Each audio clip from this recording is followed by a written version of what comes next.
সেনাবাহিনীকে ম্যাজিস্ট্রেসি পাওয়ার বা বিচারিক ক্ষমতা দেয়া হয়েছে। এ বিষয়ে কথা বলেছেন স্বরাষ্ট্র উপদেষ্টা মোহাম্মদ জাহাঙ্গীর আলম চৌধুরী।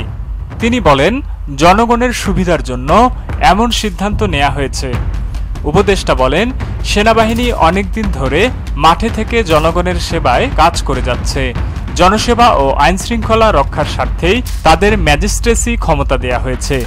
আইনশৃঙ্খলা রক্ষাকারী বাহিনীগুলোতে জনবলের স্বল্পতা রয়েছে, সেটা পূরণের লক্ষ্যেই কাজ করছে সেনাবাহিনী।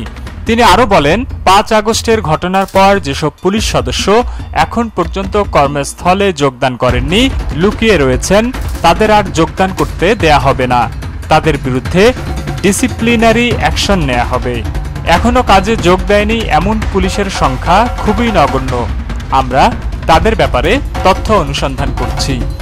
এদিকে জনপ্রশাসন মন্ত্রণালয়ের সিনিয়র সচিব ডক্টর মোখলেসুর রহমান বলেছেন, জননিরাপত্তা ও আইনশৃঙ্খলা নিশ্চিত করতেই সেনাবাহিনীকে ম্যাজিস্ট্রেসি ক্ষমতা দেওয়া হয়েছে। আইনশৃঙ্খলা রক্ষায় অন্যান্য বাহিনীর সঙ্গে সমন্বয় করে কাজ করবে সেনাবাহিনী। নিউজ ডোর ডেস্ক রিপোর্ট।